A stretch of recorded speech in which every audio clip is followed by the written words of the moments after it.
Libertad sin fronteras. La Iglesia Centro de Fe, Esperanza y Amor Mazatlán presenta el mensaje de vida eterna. Abra su corazón y permita que el Espíritu Santo hable a su vida. Queda con ustedes el pastor Eric Ramírez. Sea usted bienvenido.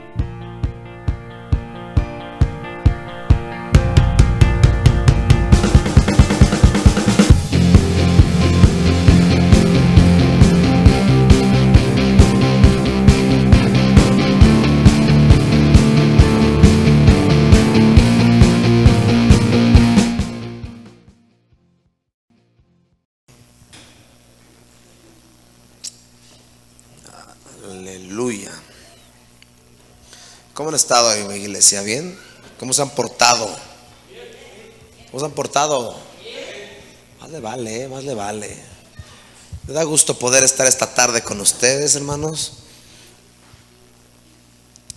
y poder permitir que Dios se mueva en este lugar. No hay, dice, me gusta esa alabanza porque dice, no hay lugar más alto, no hay lugar más grande que estar a sus pies. El mejor lugar, el mejor regalo que podemos tener es estar en su presencia. Mire, estando en su presencia, escúcheme bien, no en la iglesia, en su presencia. Porque usted puede decir, no, pero yo estuve en la iglesia. No, yo no dije la iglesia, yo dije en su presencia. Porque, bueno, hoy domingo estamos aquí en su presencia, ¿verdad? Pero ¿sabe usted que podemos estar en casa en su presencia? Podemos estar en la combi en su presencia, podemos estar en el carro en su presencia. O sea, hermano, hermana, usted puede estar en la cocina en la presencia de Dios. Y si estamos expuestos a su presencia, le voy a decir algo, no hay nada mejor, porque es ahí en su presencia donde nuestras vidas pueden ser cambiadas y transformadas. Es en su presencia donde nuestros corazones cambian. Es en su presencia donde nuestras vidas se perfeccionan, se renuevan. Ahí no hay otro lugar, no hay otro lugar. Usted puede ir al psicólogo a que lo intenten cambiar, ¿verdad? Pero el mejor lugar donde lo pueden cambiar es en su presencia. Yo platicaba con Emanuel ahorita llegando y me preguntaba, ¿y cómo están allá en tu trabajo? Las señoras todavía siguen en miedo por el temblor. Le digo, sí. Y de verdad, hermanos, es la hora en la que se acuerdan tantito y se ponen a llorar. Y bueno, digo, no es para menos. Ahí en el edificio donde estamos, ay, hermanos, se sintió horrible, se lo platiqué, se sintió bien feo. Pero pues es Dios el que nos renueva, iglesia. Es Dios el que nos fortalece. Y yo tengo la plena certeza que cuando Dios diga, ya, Eric, aunque yo me salga de ahí, hermanos, y si es no, hermano, que se derrumbe lo que sea, Entonces, y es su presencia la que te trae esa paz, ese gozo, la que te trae la sanidad en tiempos difíciles. Así que, hermano, viva en la presencia de Dios. Momentos como este, hermano, con nada usted los va a pagar, con nada. No hay un precio que podamos nosotros pagar para esto, para momentos como este, donde nos llenamos, donde nos saturamos. Y escúcheme esto que le voy a decir, y tómelo como una palabra profética para nuestras vidas. Hágalo ahorita que tiene oportunidad. Porque, ¿cómo que lo hagamos ahorita? No vamos a tener oportunidad. No, sí. Pero va a llegar el momento en el que usted va a tener que estar sirviendo, predicando, cantando, haciendo un montón de cosas, hermano, y sabe qué es de lo que va a echar mano usted, de todo lo que usted estuvo llenándose en tiempo anterior. Ahorita, hermano, usted está en tiempo de llenarse. Hágalo porque va a llegar el momento en el que Dios lo ponga a trabajar. Ahora ya le va a decir Dios, muy bien, ya recibiste, ahora póngase a chambear. Así que ni se me haga que usted, que no, yo no, ¿cómo no? Dios, por eso Dios está invirtiendo en usted. ¿Sale? Por eso Dios está invirtiendo tiempo, fuerzas en usted. Así que prepare su corazón, ¿sale? Muy bien, vamos a abrir nuestra Biblia en Primera de Pedro capítulo 2, el versículo 9.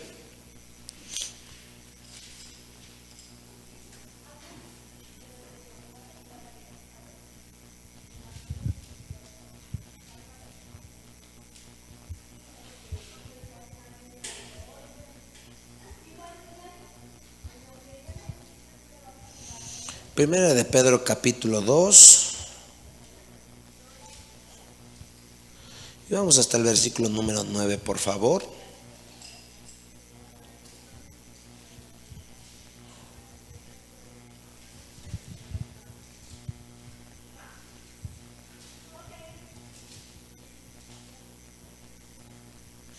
Dice el versículo 9, este es uno de los versos que nos habla de la identidad que tenemos en Cristo. Yo quiero hablarle con la ayuda de Dios esta semana, y si Dios nos permite la próxima, acerca de parte de nuestra personalidad que tenemos como cristianos. Escúcheme bien, ese es el tema. Es nuestra personalidad como cristianos. Cuando nosotros como hijos de Dios no somos hechos nada más hijos con pies, manos y cabeza, no. Nosotros, cuando la Biblia nos enseña que somos hijos de Dios, nos está hablando acerca de algunas funciones. Diga conmigo, funciones. Funciones que tenemos nosotros que cumplir y que tenemos que desempeñar. Por ejemplo, aquí en primera de Pedro capítulo 2, el versículo 9 nos enseña. Dice: mas vosotros sois linaje escogido, real sacerdocio, nación santa, pueblo adquirido por Dios, para que anunciéis las virtudes de aquel que os llamó de las tinieblas a su luz admirable. Vosotros que en otro tiempo no erais pueblo, pero que ahora sois pueblo de Dios, que en otro tiempo no habíais alcanzado misericordia, pero ahora habéis alcanzado misericordia. Amaos, yo os ruego como a extranjeros y peregrinos, que os abstengáis de los deseos de la carne que batallan contra el alma, manteniendo vuestra manera de vivir verso 12, buena vuestra manera de vivir entre los gentiles, para que en lo que murmuran de vosotros como de malhechores, glorifiquen a Dios en el día de la visitación, al considerar vuestras buenas obras. Diga conmigo, buenas obras. No, más fuerte, buenas obras.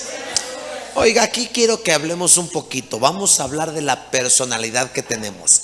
El apóstol Pablo nos enseña cómo usted y yo debemos de vivir. Y cuando el apóstol Pedro escribe aquí, escúcheme bien, lo hace dándonos algunas de las facetas o algunos de los requerimientos, algunas de las características que como hijos de Dios debemos de cumplir. ¿Sale? Y estas características, estas identidades, vamos a llamarlo así, que está hablando Pedro aquí, no las está hablando como mero título.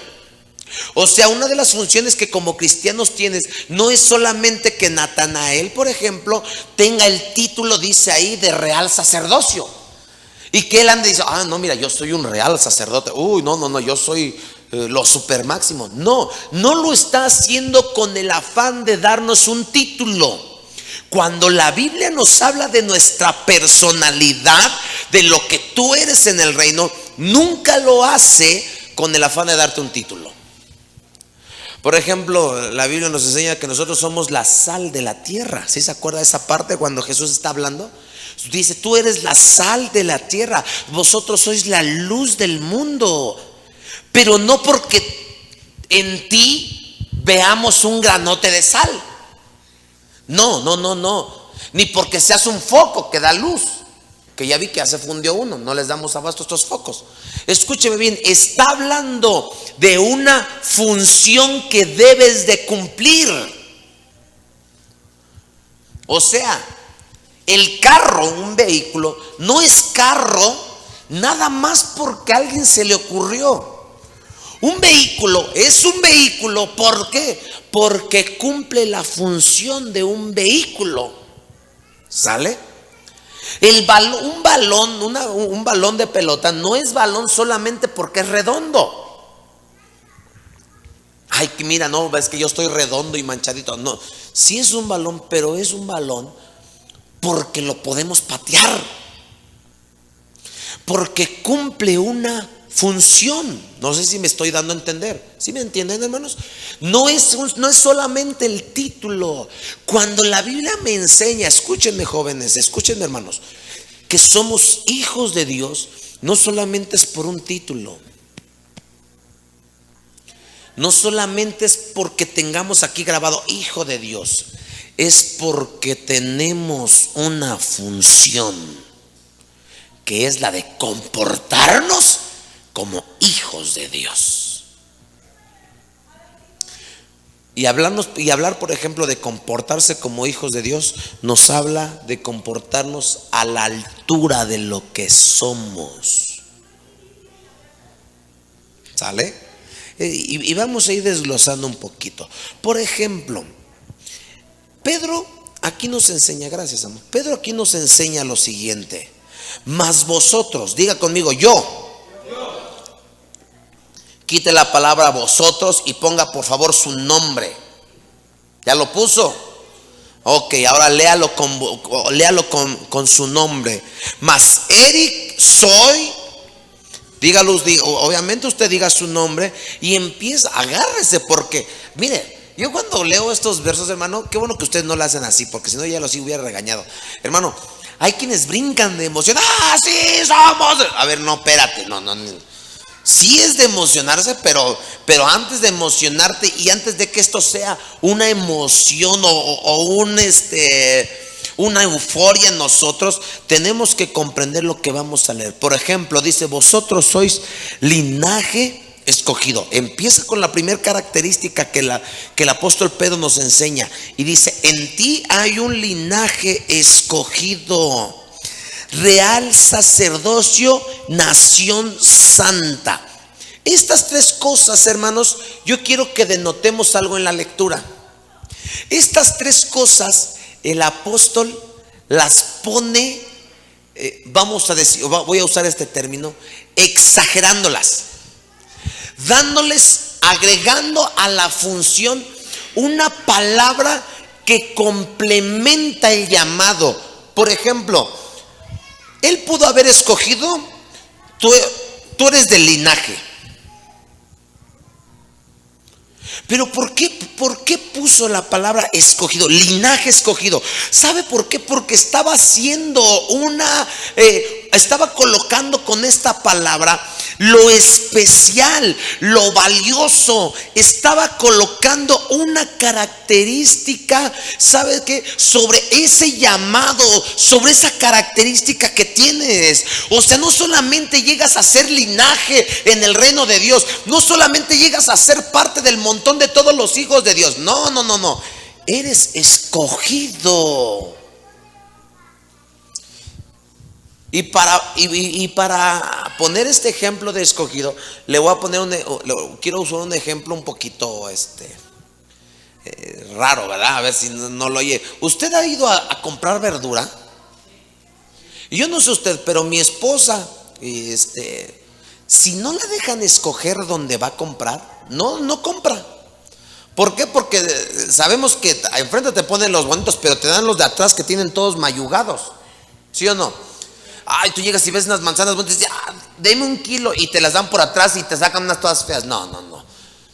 Escúcheme bien. Cuando nos habla de escogido, es porque Dios, escúcheme bien, tuvo la delicadeza, y grábense en su cabezota todos ustedes, porque tienen un llamado todos, que Dios se puso a buscar entre los hijos de Dios, entre los que estamos salvos hoy, para ver quién era el ideal para hacer una tarea. Y entonces, entre todos sus hijos, dijo: a ver, voy a escoger este redondito brillosito para el teclado, Natanael. A ver, ¿quién más? No, a ver, este lo escojo para hacer esto. O sea, ¿tú crees que Dios aventó la red y sacó y dijo, ahí están todos los pescados? No, no, no, no, no. Dios cuando escogió, ¿sabes qué hizo? Puso el ojo específicamente sobre ti. No aventó nada más al llamado y tú y yo hoy estamos aquí nada más por cualquier cosa. No, Él te escogió, Él volteó, vio tus características, vio lo que Él había puesto en ti, hermanos. Y es entonces que te escogió.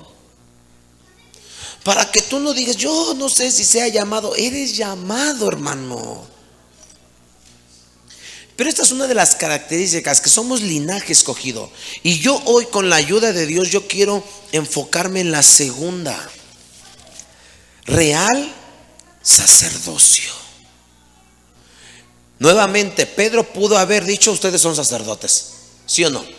Son sacerdotes. Y la tercera cosa dice, son nación santa. Él pudo haber dicho, ustedes son una nación. Ustedes son linaje, son sacerdotes y son nación. Pero a esas palabras les agrega, y a la palabra sacerdocio le agrega la palabra real. No sé si usted ha aprendido o ya tiene más o menos la idea de cómo es que yo desarrollo las prédicas. Usted se va a dar cuenta que yo me atoro en una palabra. Yo no entiendo cómo hay quien dice que no tienen que predicar. Si de la Biblia tú puedes agarrar una palabra, y si te das cuenta por qué fue escrita esa palabra, te vas a dar cuenta que fue escrita de parte de Dios con un propósito y un mensaje de vida eterna. Cuando el apóstol nos enseña aquí, en primer lugar, que somos sacerdocios, somos sacerdotes, como hijo de Dios. Cuando tú entraste al reino, cuando tú entraste a la presencia de Dios, una de las características del llamado que como hijo tienes es el de ser un sacerdote. Cuando la Biblia nos enseña del sacerdote o de sacerdocio, no nos está hablando de los sacerdotes que conocemos, los curas. No, eso no tiene nada que ver. Es más, yo le apuesto lo que quiera, ellos ni siquiera saben qué tan grande les queda ese nombre. Y si me escucharan me apedrearan, pero no importa, porque, hermano, no saben ni el título, que yo soy sacerdote. No saben ni lo que estás hablando. Si a veces ni nosotros lo sabemos, menos ellos. Pero con la ayuda del Espíritu Santo quiero que vayamos aprendiendo esto. Somos sacerdotes.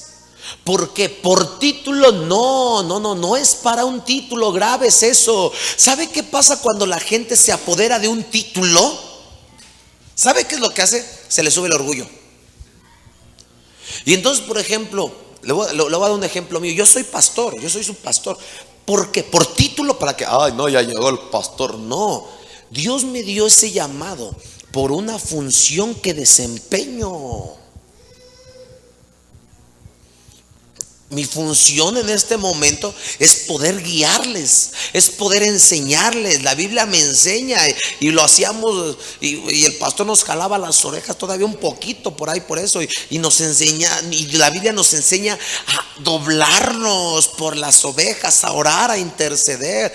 Y créame, lo hacemos, hermano, pero no es por el título de pastor, sino por la función que desempeño.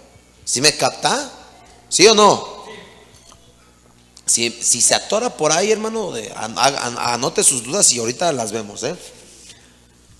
Cuando la Biblia me habla de sacerdocio, de un sacerdote, no me está hablando del título, me está hablando de función. Una función.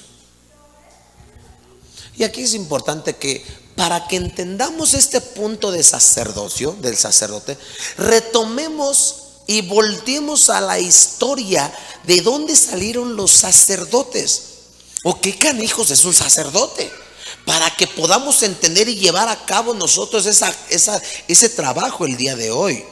¿Qué canijos es un sacerdote?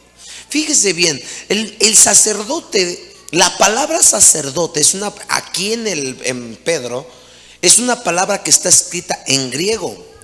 El Nuevo Testamento está escrito, el original está escrito en griego. ¿Y el Antiguo Testamento en qué está escrito, Natanael? Y ya vengo para acá. Uriel, ¿en qué está escrito el Antiguo Testamento? En hebreo, eso, ahorita le dan un chicle por ahí a Uriel. En hebreo. Pues, sencillamente, pues, ¿por qué? ¿Por qué en hebreo? Pues porque el pueblo judío fueron hebreos, hermano. Entonces, en este punto la palabra sacerdote está escrita en griego y es una palabra, fíjense bien, que si usted la lee en el Nuevo Testamento, en el original significa, es una palabra que dice Kyreus. Kyreus. Y es una palabra, y esta palabra Kyreus, ¿sabe qué significa? Significa lo siguiente, esta es la traducción literal: heredero escogido en favor de sus hermanos.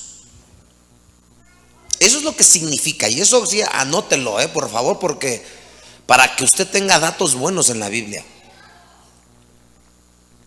No, que el sacerdote, no, hombre, yo soy el sacerdote, el que intercede por el pueblo. Estás perdido, no sabes ni lo que hablas. La palabra Kyrios, cuando es mencionada en la Biblia, está bajo este término: heredero escogido en favor de sus hermanos. Entonces vamos a entender, hermano, esto es lo que significa. ¿Por qué significa esto? Le voy a decir por qué. Porque en el Antiguo Testamento, cuando surgieron los sacerdotes, le voy a hablar que el primer linaje de sacerdotes escogidos que la Biblia nos enseña fueron, hermanos, los hijos de Aarón. Ahí brotaron los sacerdotes. ¿Para qué brotaron, hermanos? Escúcheme bien, brotaron a causa de la poca o de la nula capacidad que había del pueblo de acercarse con Dios. En el pueblo en el Antiguo Testamento, usted sabrá, hermanos, la gente no podía acercarse a Dios como usted y yo lo hacemos. Usted y yo hoy somos privilegiados, Le voy a decir, mire, como para que vea de qué dimensión estaba esto. En el Antiguo Testamento, un culto como el de ahorita no existía. ¿Sí ha sentido usted cómo se mueve el Espíritu Santo en los servicios? De veras que es por su misericordia, hermano. Es por Él, es porque a Él le plació. Le voy a decir algo. Antes, hermanos, si hubiéramos estado en el Antiguo Testamento, ¿qué cree? Servicios como este no existen. No hay, en el Antiguo Testamento no había Espíritu Santo que se moviera. No, eso no estaba antes. Entonces, hermano, la gente, la única manera en la que podía acercarse a Dios era a través de personas. Y tú vas a decir, pastor, y antes de que salieran los hijos de Aarón y todos ellos, ¿qué pasó? Pues antes de ellos existían hombres que estaban conectados con Dios, como Noé, por ejemplo, que estuvieron sirviendo sin el título de sacerdote, como sacerdotes, haciendo el trabajo de intermediario entre Dios y el pueblo. Entonces, a causa de que el hombre no podía entrar a la presencia de Dios, brotan en un momento. Moisés llega, se dan cuenta que tiene que haber un nuevo régimen donde la gente se acerque a Dios, y entonces consagra a toda la familia de Aarón y sus hijos y les dice: ustedes sacerdotes. ¿Y para qué era? Para que ellos dijeran: soy el sacerdote del pueblo. No, todo lo contrario. ¿Sabes qué, Aarón? Tú y toda tu familia se van a encargar de que el pueblo entero pueda vivir santificado para Dios. Y entonces nos vamos a dar cuenta que los sacerdotes, escúcheme bien, de aquel entonces tenían varias funciones. Ahí le van qué funciones tenía algún sacerdote. Vayan escuchando, por favor, para que ahorita lo compartamos. Por ejemplo, los sacerdotes tenían que ser maestros de la gente. ¿Sí están anotando o no están anotando? Tenían que ser, ¿cómo que maestros de la gente? Pues sí, porque tenían que enseñarles. Ellos tenían la necesidad de enseñarle a la gente. ¿Qué le enseñaban a la gente, por ejemplo? Pues le enseñaban cómo quedar limpios de sus pecados. Esto ya se los he enseñado en alguna ocasión. Alguien dígame, ¿cómo se santificaba antes la gente? ¿O vivían en pecado para siempre? ¿Cómo le hacían? ¿Cómo se santificaban? ¿Se acuerdan? Sacrificios. ¿Cómo hacían el sacrificio?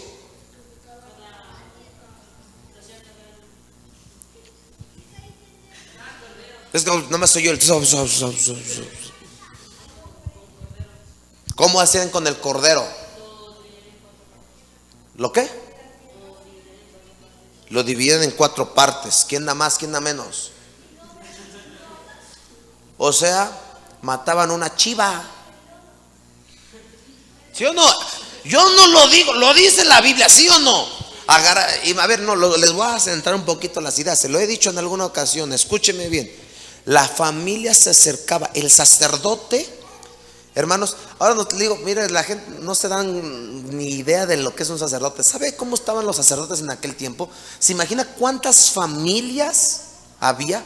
Y cada determinado tiempo una familia venía con un becerro, con el primero, el mejor, el más gordo. O sea, si nacía el primogénito de sus borreguitos y el borreguito salía con el pie un poquito chueco, ¿qué cree? No era candidato ese borreguito, lo sacaban y escogían al que estuviera perfecto. Y subía toda la familia con el borreguito. Iban delante del sacerdote. Probablemente para esta acción tardaban formados un montón de tiempo. Y cuando llegaba la familia con el sacerdote, tienen razón en esto, ellos degollaban al animal. Entonces imagínense, pues, el salpicadero de sangre que había ahí. ¿Cómo estaba el sacerdote manchado en sangre de tantos animales que él sacrificaba al día? Pues entonces llegaba la familia.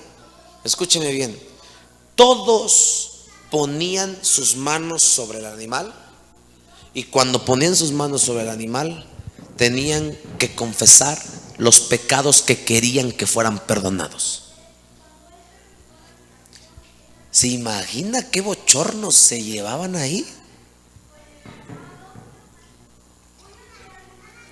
¿Qué cree que en aquel tiempo no valía la de Señor, perdóname todos mis pecados? Amén. No. Eso hoy no sé de dónde canijos lo inventamos, hermano. Pero la Biblia me enseña que pecado confesado es pecado perdonado. Y entonces en aquellos tiempos se acercaba el padre de familia, ponía sus manos y comenzaba a confesar sus pecados. Y decía, ¿sabes qué? Confieso que me robé tal cosa. Si era un secreto, pues ya toda la familia y el sacerdote se enteraban. Y los hijos, tengo que confesar que forniqué. O sea, todo, tenía que mencionarlo todo. ¿Usted lo mencionaría el día de hoy?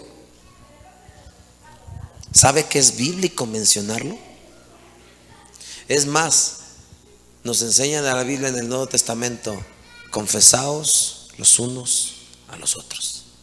Pero esa es otra historia, luego le platico de ese tema, porque ese no es ahorita.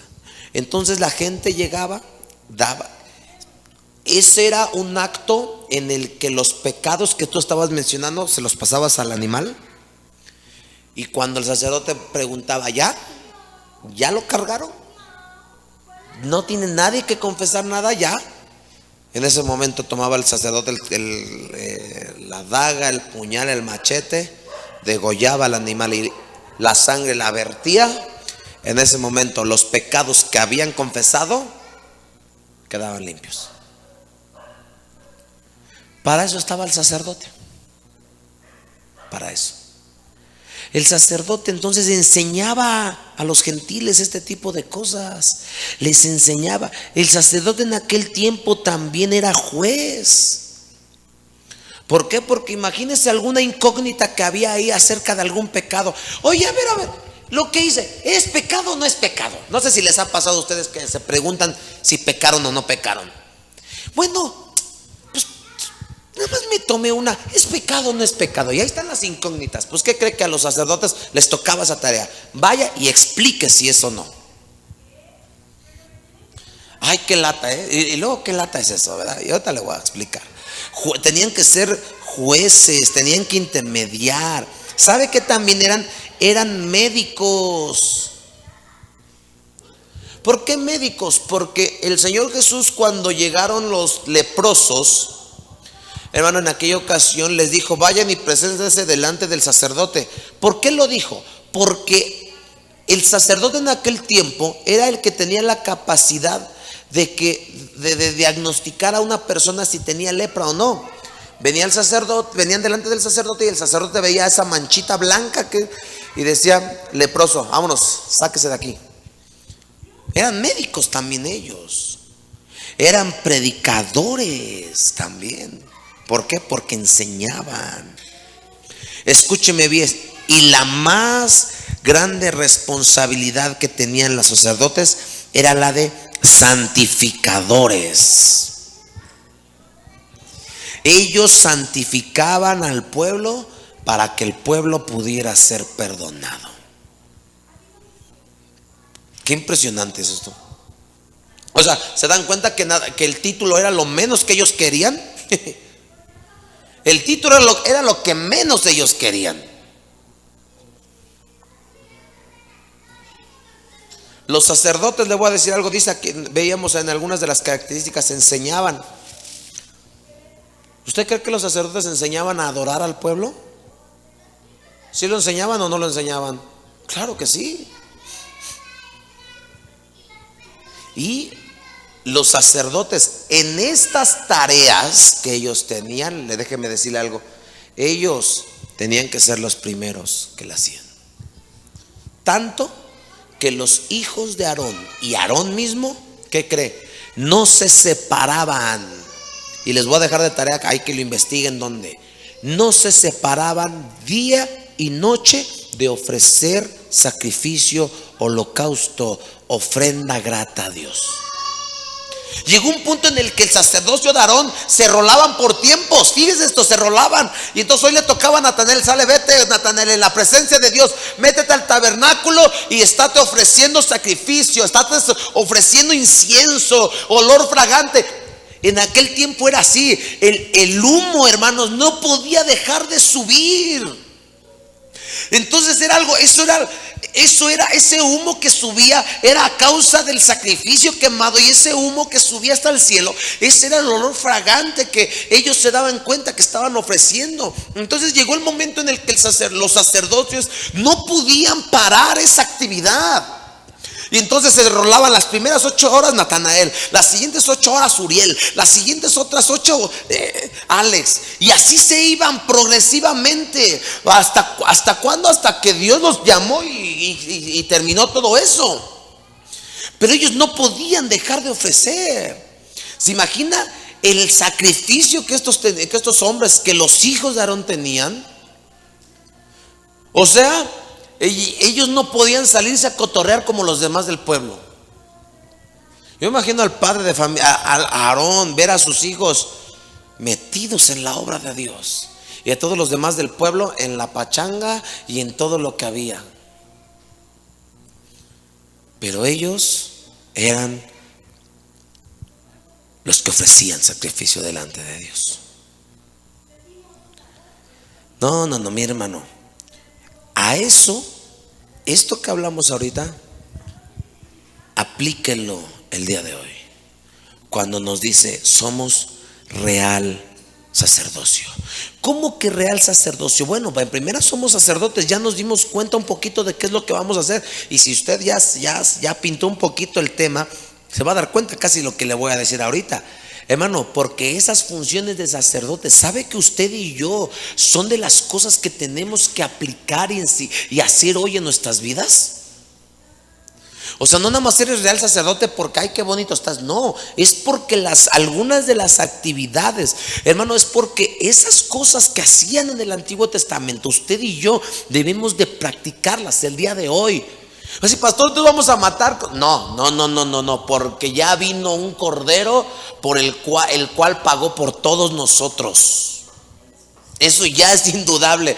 ¿Por qué cree que dice que el cordero de Dios? No por otra cosa, sino porque era un cordero el que tenía que ser sacrificado para la expiación de los pecados.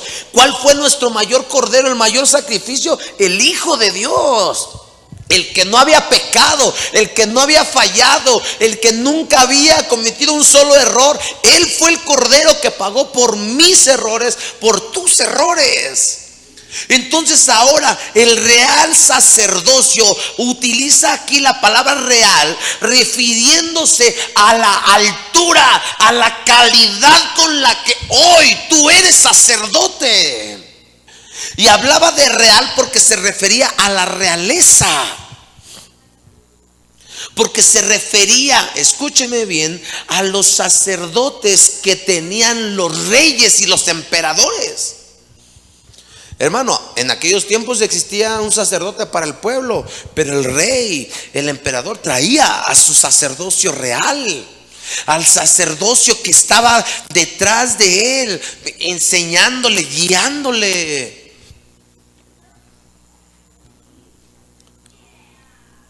¿Por qué somos reales sacerdotes? Le voy a decir por qué.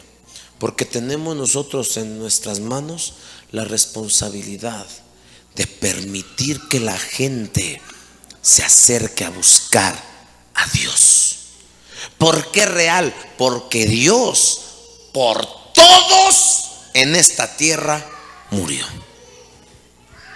Y porque usted no sabe, pero probablemente el inconverso que esté hoy allá afuera, usted no sabe si cuando se convierta él es un profeta, él es un apóstol, él es un maestro.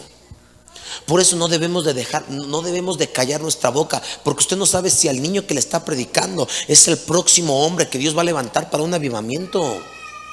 Porque usted no sabe si a aquel drogadicto que usted fue y le compartió y lo trajo a la iglesia, usted no sabe si en esa persona está depositado un don de profecía, por ejemplo.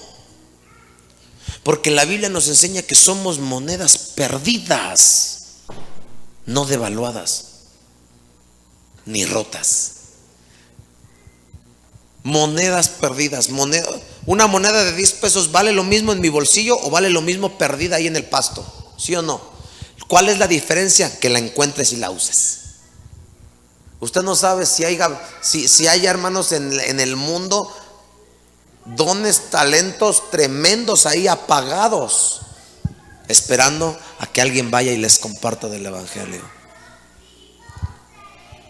Somos real sacerdocio porque somos llamados para acercar a la gente, para enseñarle. Ahora veamos vea las características que vimos acerca de los sacerdotes de aquel tiempo, porque somos maestros. Por favor, entiéndame esto, usted ya no es un niño. Usted, por el hecho de ser sacerdote, usted tiene que ponerse la camiseta y especializarse para ser usted el que enseñe. O sea, no puede esperar a que el pastor le enseñe todo. Claro que tengo mi función, hermano, y por la gracia de Dios, hermano, nos permite Dios de repente ver un poquito más el panorama que usted, hermano. Pero usted como sacerdote, usted tiene que hacerse esa persona que sepa a enseñar a otros. ¿Qué podemos haber? Vamos a hacer una pequeña lista aquí. ¿Qué podemos enseñarle a los demás? Uriel, ¿qué pudieras enseñarle tú a los demás? ¿Cómo qué pudieras enseñarles?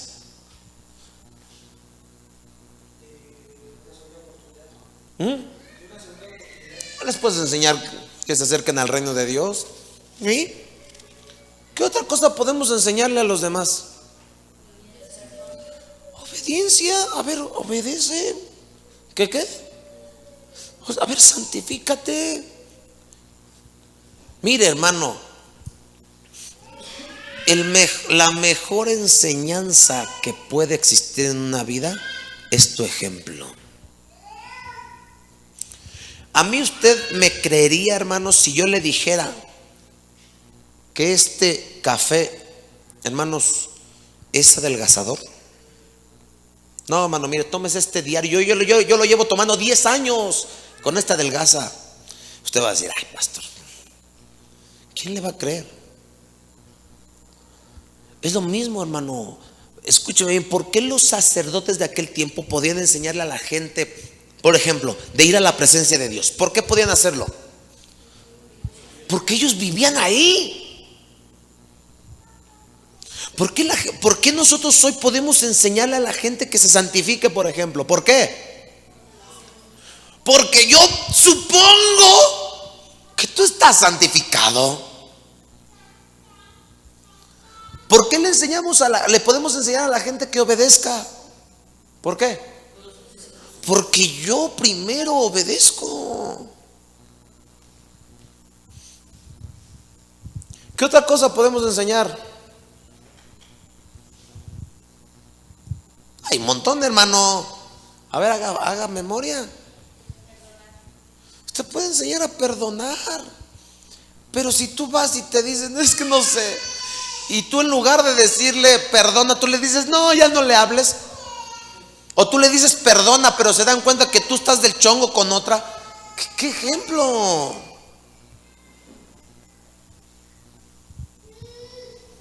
Yo le decía, puedes tú enseñar a adorar, pero ¿cómo vas a enseñar a adorar si tú no lo haces?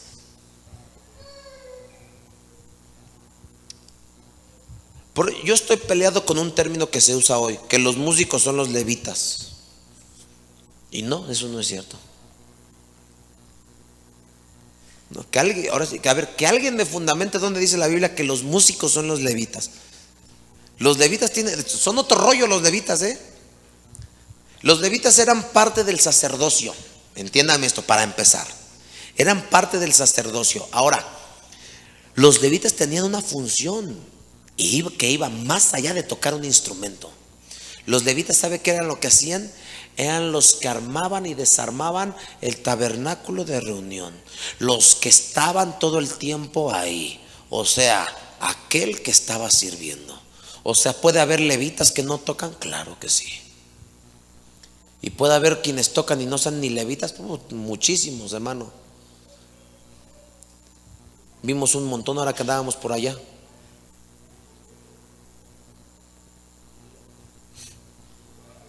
El sacerdote enseña, pero enseña con el ejemplo. Usted puede ser un juez. A ver, y mire, y es más, ya no nos vamos ni al mundo. Escúcheme bien. Regreso al punto de la enseñanza que tenían los sacerdotes en aquel tiempo. Mire, ya ni siquiera vámonos al mundo. Empiecen en su casa. Empiecen con ustedes. O sea, tú tienes que entender algo. Tú tienes que ser un maestro. Tú tienes que ser aquel que esté arriba. ¿Por qué? Porque eres un sacerdote. ¿Por qué crees que el término dice heredero escogido en favor de tus hermanos? ¿Por qué? Porque eres una persona que está escogida para estar a favor de tus hermanos, para ayudarles, para guiarles. Dice aquí, perdón, escribe un autor de la Biblia, dice: son aquellos que están para dar la mano y ayudar a subir a otros. O sea, ¿por qué el sacerdote? Porque tú que ya se te reveló, tú que ya caminaste, tú que ya experimentaste de la presencia de Dios, ahora cuando veas que a alguien no le cae el 20, lejos de hacer otra cosa, tu función como sacerdote es de darle la mano, agarrarlo y decirle: por acá, vente por acá. No, vas mal, vente, jalarlo. Eso es enseñarle, pero lo estás jalando para ir tú adelante, no para empujarlo. Esa es la función, por eso somos herederos escogidos en favor de la gente. O sea, cuando alguien no entiende del evangelio ni de las cosas de Dios, tú y yo no estamos ni para señalarlos ni para patearlos. No, estás para enseñarle. O sea, a ver. No, hermanito. ¿Cómo que anda de berrinchudo? No. Las cosas no son así. Mira, la Biblia dice esto. Pero si el maestro no quiere leer la Biblia,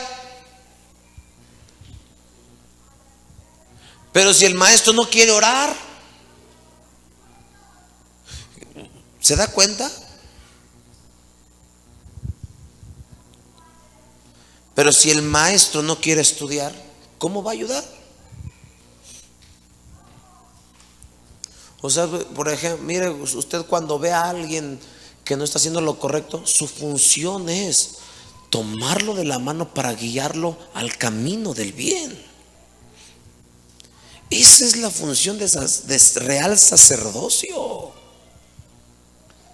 ¿Por qué cree que lo regaño en la alabanza? A ver, hace 8 días que estaban regañados y que tenían cara de pescado, como esos bacalaos que tienen ahí con sal después de meses. ¿Sí los ha visto en el supermercado? Así con todos los ojos metidos y la boca así salida. Así estaban algunos hace 8 días. Pastor, ¿lo dice por mí? No, lo digo por usted, porque usted así la traía. Escúchenme, ¿cuál es la función mía? O sea, yo pudiera haber hecho, ¿sabe qué? Me enchilo, cierro la iglesia, vámonos. Si no quieren adorar, nos vamos de aquí todos. Y lo hago, hermano. Usted no me conoce, Juan, enchilado. Dice mi esposa, ay, es que a ti te conocen el lado amable, pero deja que te conozcan enojado. No, ni me conozca enojado. Dele gracias a Dios que Él ya me cambió, hermano. Escúcheme bien. Pero ¿cuál es mi función? Cabecita linda, por favor, quita tu cara. Dios vale más que tu cara. Levanta tus manitas. ¿Sí o no? ¿Sí o no? No se espante. ¿Por qué? Porque es mi función. Y dígame una cosa, ¿sí o no? Dios se movió. ¿Por qué? Ay, porque hablo del superpastor. ¿Qué haríamos sin el pastor? Harían mucho más, hermano. Pero es su presencia, es su Espíritu Santo. Y terminamos llenos de la presencia de Dios. Pero imagínense si este maestro también viniera deprimido.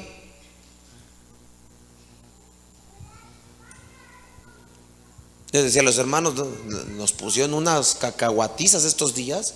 Ay, no, ya vengo enojado a Mazatlán. No, ya no me queda, porque ya tengo que, como sacerdote, estar un poco más avanzado. Es lo mismo con usted. ¿Qué hace cuando la familia está despedazándose? Nos vamos todos al hoyo, vámonos al hoyo. No. ¿Qué nos vamos ni qué nada? ¿Qué pasa cuando llegan? Y te agarro aquí porque aquí estás, hijo, así que te vas a aguantar todas las prédicas. ¿Qué pasa cuando llegan y dicen, no te esfuerces, ya no te esfuerces, ya no vendas galletas, ya? Digo, estoy hablando así al aventón, hijo, estoy dando un ejemplo que se me está ocurriendo en el momento. Ya no vendas galletas, hijo, para que no, es mucho esfuerzo, no lo des. ¿Qué haces tú?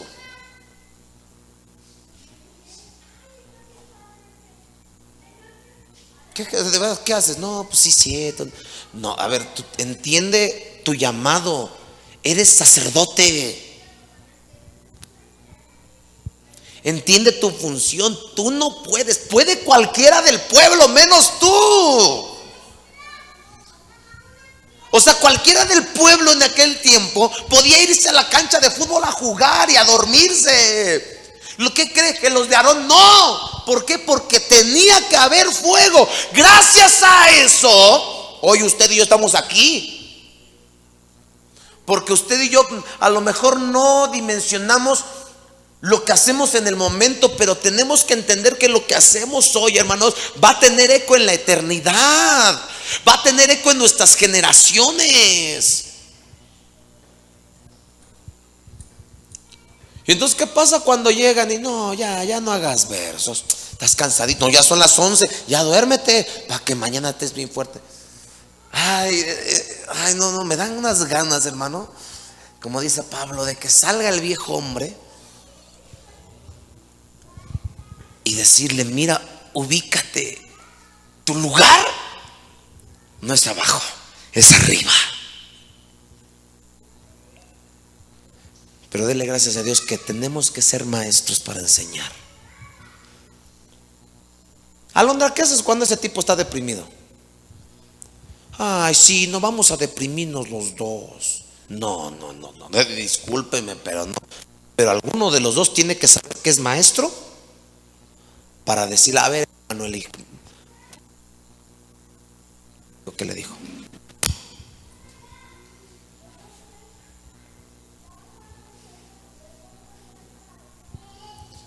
los demás están así, a ver quién me dice. Sí, les voy a decir ahorita, hermanos.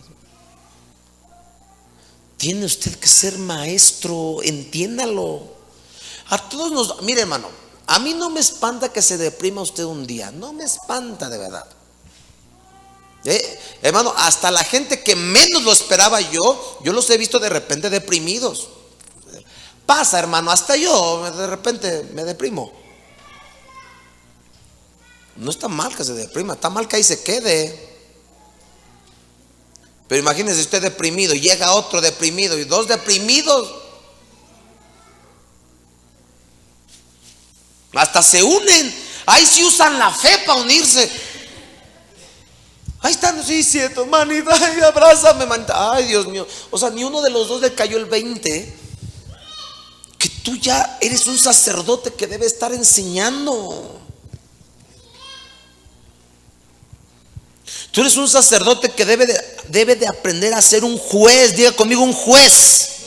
¿Cómo que un juez? Debes de saber dar una respuesta cuando se te pide. Cuando llegan y te preguntan, ¿es malo tomar? ¿Sí o no? Dime rápido, Uriel, ¿sí o no? ¿Por qué? Ahí está, vámonos rápido. No, pues déjame ver. Pastor, ¿está bien o mal? Mira, nada más vas a oír el porque ya voy por ti para ahorcarte. Tienes que ser juez para poder dictar algo rápido. Alex, sabes que tus amigos se van a ir, están a punto de irse a fornicar. ¿Qué haces? ¿Por qué? Y bueno, ¿y si yo me quiero ir qué?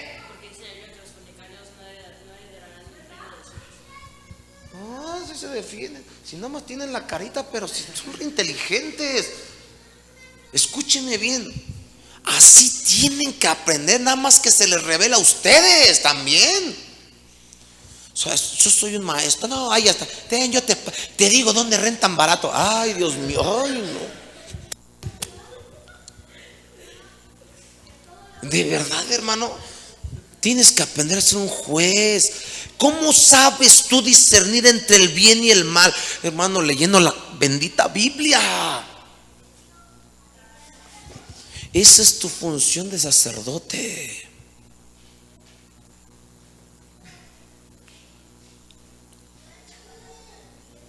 Esa es tu función de sacerdote. Tú tienes que ser un predicador. ¿Sí hablan? Oiga, a mí me llamó la atención, mire, cómo iba yo por Eric, porque ni nos han llamado bien a trabajar, y fui por Elías. Pero pasamos con el pastor a otras cosas antes. Y de regreso ya recogimos a Eric y nos paramos ahí en los cuartos. Mi esposa me había encargado unas cosas, entonces le digo, lo que yo voy a comprarlas, me dijo el pastor, yo llevo a Eric aquí a comprarle algo. Pues ya se fue. Pues llegando yo al puesto de jugos que le habían comprado, ya estaba la mujer llorando. Sí, ore por mí. Yo dije, ¿qué? ¿A qué horas me perdí la acción? ¿Cómo estuvo aquí? ¿Qué? Pues no, la plática salió bien rápida. Le dijo el pastor, fíjese lo que dijo el pastor, ¿cómo le fue en el temblor? No, bien feo. ¿Y estaba usted lista para irse con el Señor?, le preguntó. La mujer luego ¡pum!, se quedó impactada y empezó a llorar. Es que llevo meses sin ir a la iglesia. O sea, dije, Señor, a veces nos da una pena a nosotros predicar, pero la gente está necesitada de Cristo. Por eso les decía hace rato, usted no sabe si al que le va a predicar allá afuera sea el próximo pastor. ¿Recuerda aquel ejemplo que le di en aquella campaña que hicieron allá en Estados Unidos? Una campaña muy grande. No recuerdo el nombre, quién fue, la verdad, pero hicieron una campaña grandísima. Contrataron sonido, lonas, como 1000 sillas. Y cuando empezó el evento, ¿qué creen? Nada más llegó un niño. Un niño pasó hasta enfrente. Y el predicador le dijo, hijo, ¿quieres aceptar a Cristo? Sí, dijo. Los organizadores dijeron, eso fue un fracaso, esa campaña fue puro dinero tirado, no volvemos a hacer otra. ¿Sabe quién era ese niño? Billy Graham, uno de los hombres que hoy que hoy en día es considerado el mayor ganador de almas en la historia.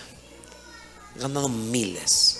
Su hijo estuvo ahora que el presidente Trump tomó el cargo, orando por la nación. O sea, imagínense, hermano, usted no sabe a quién le predica. Y escúcheme bien, una de las funciones más que tenían, vimos la última, que era la de ser santificadores. ¿Sabe que usted tiene la función de hacer que la cabecita que tiene ahí a un lado viva en santidad?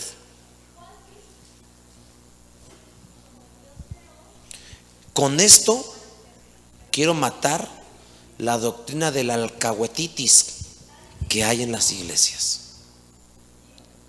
donde como Alex es compadre de Uriel, Alex sabe que Uriel está portándose mal, pero no dice nada porque son súper amigos. Qué daño le hace eso a las iglesias. Donde yo sé que mi esposa o ella sabe que yo estoy viviendo mal y aún así no dice nada, eso está mal. ¿Sabe que nuestro propósito en la vida es de poder hacer que como sacerdotes llevemos a la santidad, a la reconciliación con Dios a las personas? Por eso le decía hace rato, mire, si usted ve a un deprimido, ¿qué es lo que va a hacer usted? ¿Se va a deprimir con él? Sería lo peor que usted haría. ¿Qué le toca a usted? Reconciliarlo, agarrarlo de la mano y decirle: no, no es por ahí, vámonos por acá. Hermano, por eso usted y a mí en nuestros trabajos, en nuestras casas, en nuestras familias, deben de conocerlo a usted, porque usted es alguien a quien se pueden acercar cuando necesitan algún consejo, porque saben que usted les va a hablar lo que se tiene que oír. ¿Cuánta gente no llega buscando un consejo, pero como no le damos el consejo que quieren oír, se van a otro lado? Llegan aquí: pastor, ¿puedo tener otra esposa? No, y se van a otro lado hasta que encuentran a alguien que les dicen que sí. Hermanos, ustedes no deben de ser esos. Cuando vean que alguien está faltando en su santidad, no es que sean policías espirituales, por favor. No quiero policías espirituales aquí. No. Quiero gente preocupada por la eternidad de su hermano.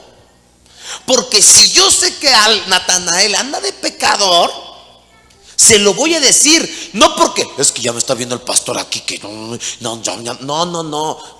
Te voy a decir por qué te lo digo. Porque si no te lo digo, te vas al infierno. Y yo no quiero ver a nadie perdido. Yo no quiero ver a nadie perdido. Por eso le decíamos a alguien: ya no se enoje. Ya no se enoje, ¿verdad? ¿Quién sabe a quién le decíamos, verdad? Los regañan y ponen: oye, bueno, te está uno guiando y tú te enojas. No, hermano. Mire, yo últimamente, yo prefiero que se enojen conmigo a que se me vayan perdidos. ¿Para qué te quiero tocando, Nata? Si estás perdido. No, sería el peor error que yo dijera: sigue tocando. Sí, pues sí, tenemos poquita gente y luego te corro. No, hijo, mira, mejor vete. Pero yo delante de Dios, cuando lleguemos, yo le voy a decir a Dios: Señor, yo le dije que estaba mal y no me hizo caso. Porque si no, mira, ahí viene el látigo de Dios y viene sobre mí primero. Yo me libro cuando le digo yo: Señor, yo le dije. Yo cumplí mi función de santificador, de procurar que Él se acerque a tu presencia. Así que sean santificadores, buscando la santidad del uno del otro.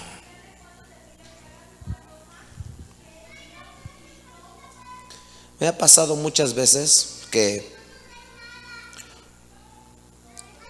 una persona le dice a otro: oye, pues pórtate bien, etcétera. Pero cuando le dicen a él, no, ya no aplica. ¿Cómo que no aplica contigo?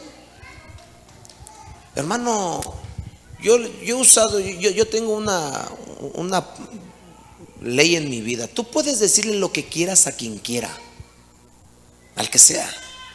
Tú puedes acercarte conmigo y decirme lo que tú quieras, pero depende mucho la actitud con la que le hables. Tú puedes acercarte con una persona y confrontarle. Claro que sí, cuando está fundamentado en la palabra de Dios. Yo no voy a llamar la atención a alguien de algo que no está en la palabra. Si yo no lo veo en la palabra, mira, ni lo digo. Y si te digo algo que no está en la palabra, no tienes la responsabilidad de creerlo. Pero si está en la palabra, tienes que salir. Tiene que salir. Sé santificador en su casa. Un día Danita me preguntó: bueno, papá, ¿por qué todos ven esos programas y yo no? Porque yo te quiero ver en el cielo, hija, le dije. Y de repente el sentimiento le puede querer ganar a uno. Ay, todos los niños ahí van. Tu hija se va a deprimir, le va a doler en su infancia. Tome, qué infancia ni qué nada. Yo la quiero ver en el reino de Dios. Yo la quiero ver metida. Déjala que se vista de calabacita. No. No, y más otra, ay, les pone el tag, ay, míralo. No. Yo quiero ver a mi hijo, a mis hijos en el reino de Dios. Y mi función es santificarlos. Mi función es santificarle a usted. Cuando ve algo mal, ni se espante que vio al pastor enojado. Porque sí, cuando tengamos que jalar las orejas, se le van a jalar.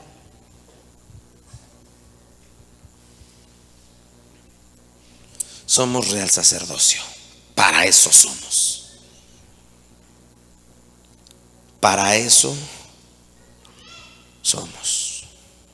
Hebreos 7:21. Termino con ese verso.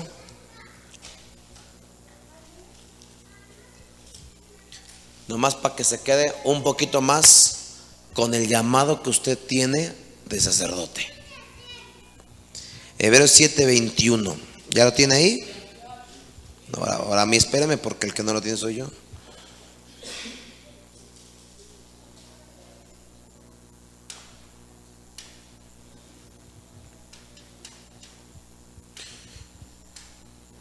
(7:21) Porque los otros ciertamente sin juramento fueron hechos sacerdotes.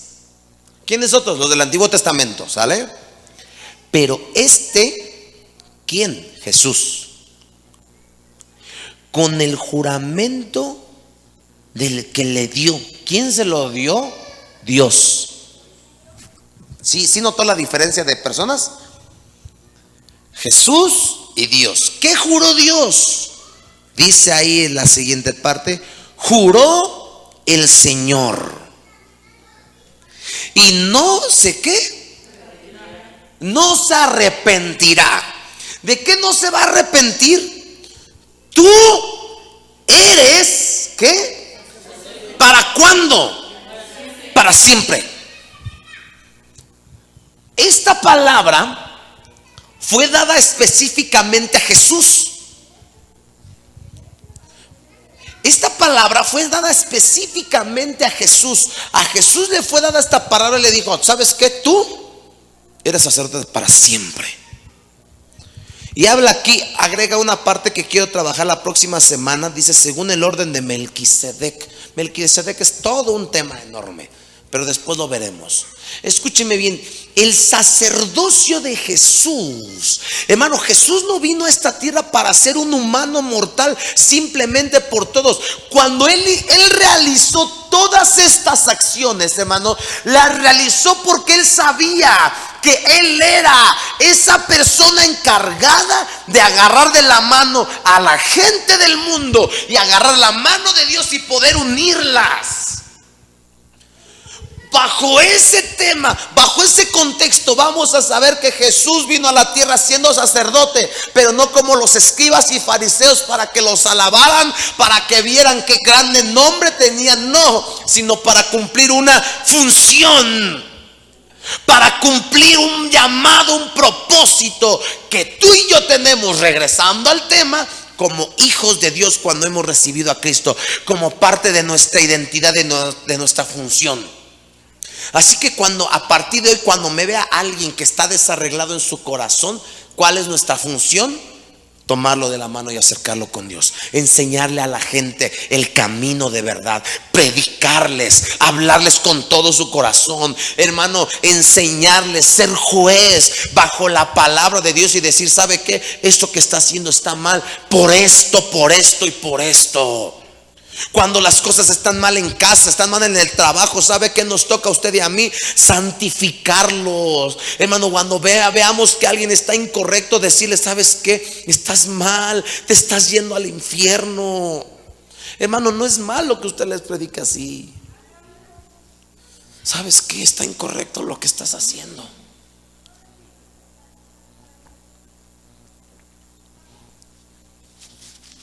Está incorrecto. Así que el llamado tuyo y mío de sacerdote, ¿sabes cuánto tiempo nos va a durar? Siempre. Siempre.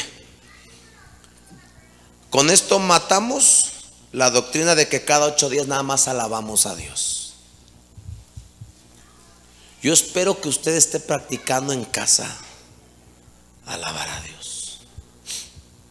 Me dio gusto ir a la hermana que dicen, yo voy en el carro y le subo al volumen y ahí me voy. Yo cuando viajaba en el carro, te viajo más en el metro, yo hacía lo mismo. 2, 3 veces me pasaba de las entradas, dije, ya me pasé, sonso. Y llegaba 2 horas tarde a la casa. Y mi esposa, ¿por qué tan tarde? Perdón, se me pasó la vuelta, le digo. Escúcheme bien, usted tiene que ser sacerdote para siempre. ¿Usted sabe que tiene que ofrecer incienso como los sacerdotes todo el tiempo? Pero no está el grupo de alabanza. El grupo de alabanza es otro rollo. Usted puede, hermano, compras hasta un MP3 de 30 pesos. Tápese las orejas con otros audífonos de 20 y alabe a Dios. Ofrézcale. No, hermano, usted nunca ha experimentado una guarapeta en su casa. Hombre, que Dios le haya caído ahí y que su presencia le haya hablado, le haya llenado. Hermano, usted se ha perdido de los mejores momentos de su vida. Porque si en algún lugar su servidor se ha encontrado con Dios, sí es en los cultos, claro que sí, hermano, pero también ha sido en casa, con momentos de alabanza. Y obviamente pues no pongo ahí a Alex Campos, pues no.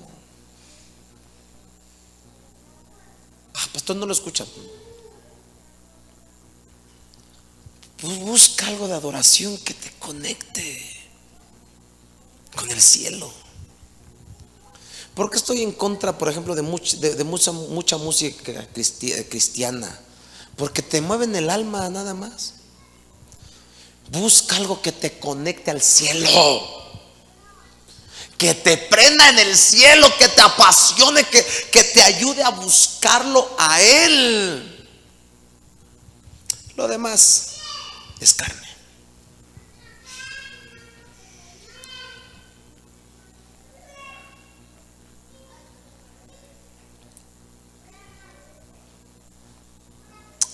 Bendito sea el Señor.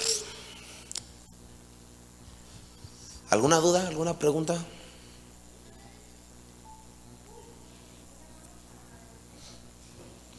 Alaben a Dios con todo su corazón, iglesia.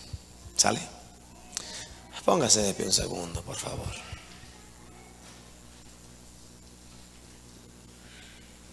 Y díganle a Dios un momento: Señor, enséñame a ser ese sacerdote que tú quieres. Dígale a Dios: enséñame a ser ese sacerdote que tú quieres. Enséñame a ser ese sacerdote que tú quieres, Jesús. Enséñame. Ponga sus manos en su corazón un momento. Dígale a Dios, enséñame. Enséñame a ser ese sacerdote. Enséñame, por favor, Espíritu Santo. Enséñame. Dígale a Dios un momento, enséñame. Enséñame, Señor, me hace tanto falta. ¿Y cuántas veces sí nos ha hecho falta? Eso es indudable. Pero para eso está el Espíritu Santo, para enseñarnos. Díganle, enséñame, por favor, enséñame. Músicos, pídanle a Dios que les enseñe. Díganle, enséñame a adorarte. Enséñame a ofrecer sacrificio. Hermanos, díganle como padres, enséñame a guiar, a ser juez. Enséñame a ser maestro de mis generaciones. Enséñame. Enséñame, pídale a Dios. Tome un momento con Dios y pídale, enséñame, Espíritu Santo. Enséñame. Enséñame, Espíritu Santo, enséñame.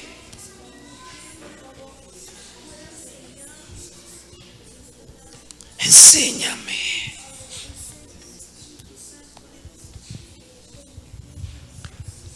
Enséñame, por favor. Enséñame, enséñame. Señor, revela a tu iglesia el sacerdocio al cual has sido llamado.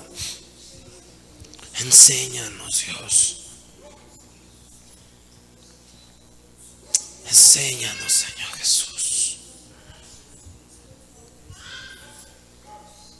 Enséñanos, Dios, por favor. En el nombre de tu Hijo amado de Jesucristo. Enséñanos, Dios. Iglesia, el sacerdote no está para recibir, está para dar. Yo por eso hace rato le decía, hermano, reciba de Dios ahorita todo lo que usted quiera. Va a llegar el momento en el que Dios le va a poner a dar. Le va a poner a dar. Así que aprendan a ser sacerdotes. Aprendan. Muchachos, aprendan a ser sacerdotes en la alabanza. Aprendan, por favor. Es un llamado que no les vamos a quitar, no yo, la palabra, por lo que resta de la vida. ¿Saben a cuántos nos va a tocar reconciliar con Dios? A miles. Grábese esto. Yo desde que estamos aquí, hermano, yo sé que Dios tiene grandes propósitos con esta iglesia, que a su tiempo los veremos. Grábelo por favor en su corazón. Veremos miles de gentes pasar por este lugar. Lo vamos a ver, veremos las conversiones que usted ni siquiera se imagina. Tenemos que aprender a ser sacerdotes. A ser sacerdotes. No monaguillos, Aquí no hay sacerdotes. Así que aproveche a Dios, porque Dios me lo va a poner a trabajar.